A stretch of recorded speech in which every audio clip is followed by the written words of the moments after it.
आज अजितदादांचं निधन झालं, काय म्हणणं?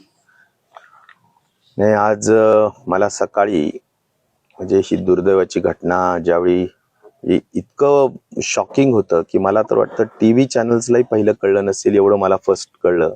त्याचं कारण असं की आपल्या तालुक्यातला एक मुलगा बारामतीच्या एअरपोर्टवर स्टोअर विभागात काम करतो, हिसवनचा कुटे नावाचा. आणि त्याचा मला अगदी 7:15 7:30ला फोन आला आणि त्या फोननी मी जागा झालो आणि मी उठून मी बघितलं तर त्यांनी म्हटलं की दादांच्या प्लेनचा ऍक्सिडेंट झालाय आणि प्लेन फक्त ते जो टेल पार्ट असतो तेवढाच दिसतोय, बाकी सगळं प्लेन भस्मसात झालेलं आहे. अतिशय अतिशय दुःखाची गोष्ट होती. आणि त्याच्यानंतर लगेचच ब्रेकिंग न्यूज सुरू झाली.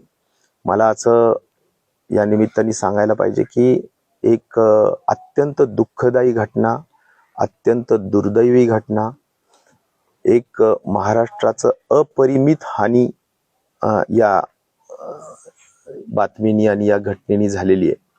खरं म्हटलं तर एक अत्यंत कर्तबगार नेता, संवेदनशील नेता, सामाजिक हित जाणणारा नेता, संघटन कौशल्य असणारा नेता, त्यांच्या अजितदादा म्हटल्यानंतर दुसरं